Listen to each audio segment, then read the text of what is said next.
first, the reality star murder-suicide shocker. This disturbing story really is all the makings of a Hollywood horror film, and as unbelievable as it is all too real. Tonight, we can tell you that Ryan Jenkins, the reality star at the center of an international manhunt, is dead. The victim of an apparent suicide. Now, big questions remain about the gruesome murder of his wife, model Jasmine Fiore. Tonight, Fiore's mother and her ex-boyfriend are shedding new light on the tragedy. But could Fiore's death have actually been prevented?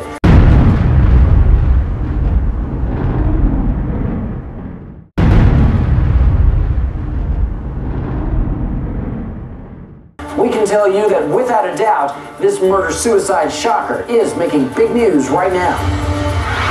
A shocking ending to a reality show murder mystery. The deceased person that was found in a motel in Hope, British Columbia, is in fact Ryan Jenkins. The body of former reality show contestant Ryan Jenkins, the suspect in the gruesome murder of his wife, model Jasmine Fiore, was found at a Canadian hotel. After more than a week on the run from police in 2 countries, Jenkins apparently hanged himself. I was happy that Ryan is, that he killed himself. This morning on the Today Show, the dead woman's ex-boyfriend and her mother expressed relief that the saga had finally ended. It brings some closure to what's been going on. I mean, we don't have to worry about looking for him anymore or being worried that he's a threat to any other women or men.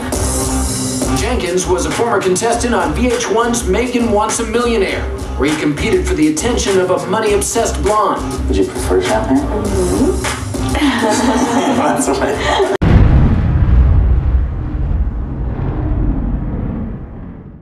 After filming his appearance on the show this past March, Jenkins met and married Jasmine Fiore, who was not on the show. This TMZ video shows them as the happy couple. God, I love my life. And I love my wife.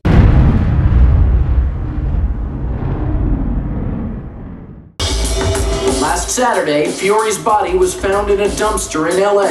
It had been stuffed in a suitcase, and later, in front of Fiore's devastated friends and family, police revealed to the public another horrific detail.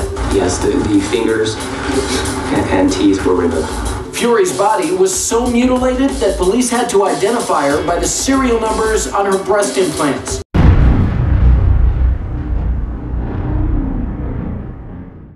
Friends and family publicly lashed out at the chief suspect, her husband Ryan Jenkins, who had disappeared without a trace. Ryan Jenkins is an animal. Last week, authorities found Jenkins' boat not far from the Canadian border, leading police to believe he'd snuck across to his native Canada.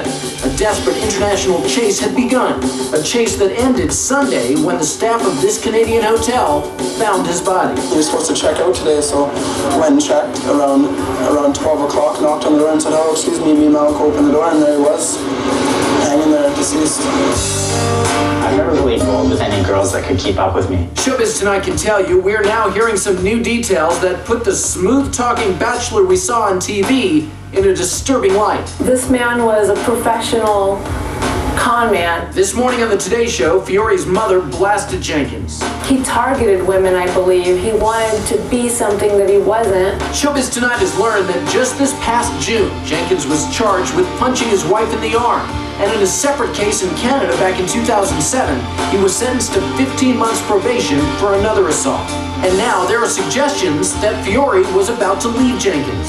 Jasmine and I, we spoke Thursday night. On the Today Show, Fiore's ex-boyfriend said he received a text message from Fiore on the day before her body was found. She wanted to come to Las Vegas.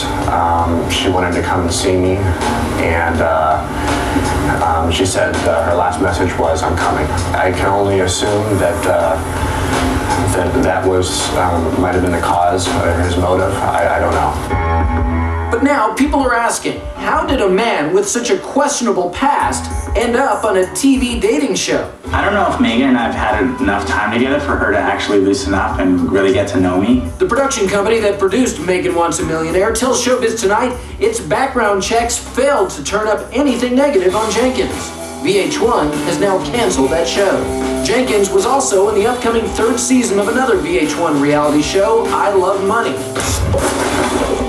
today, VH1 announced it's canceling that show as well. So now the question is, what effect will this tragedy have on reality TV, where the tawdriness and titillation we've come to expect have given way to something much more disturbing?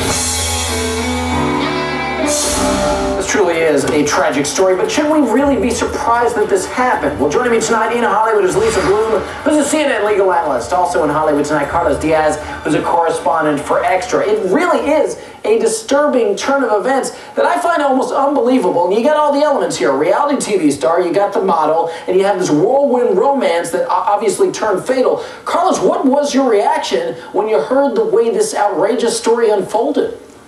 You know, AJ, I gotta be honest with you, my reaction was, it was all a matter of time. Living out here in Los Angeles, I have a lot of friends who are on reality shows. I know a lot of people on reality shows, and the big thing that people don't realize across the country is that an actor, in order to be successful, has to act dramatic.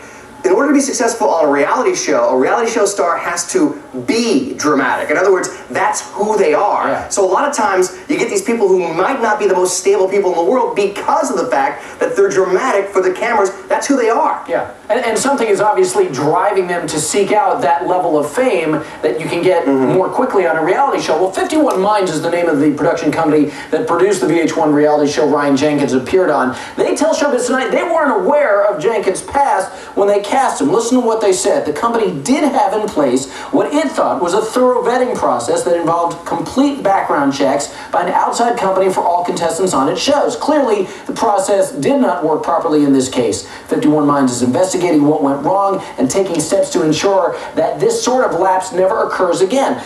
Lisa, back to what Carlos said, when you look at this guy's background, when you look at his profile, should the producers really have seen the red flags and certainly at least said, hey, not a guy we want on our reality show? Well, I don't know how the production company hires somebody to do a background check and they miss a criminal conviction, a recent one, for assaulting a woman. I mean, that's really hard to imagine how they could have missed that. A Google search would reveal that kind of a thing. And I think it's appalling that they had him on the show. Thank goodness this woman was not connected with the show, so the producers in the show is not responsible for what happened. But look at this lovely Megan. Something could have happened to her. Somebody else associated with the show could have been harmed. So this is really a wake-up call to all the reality shows to do very serious background checks on all the contestants.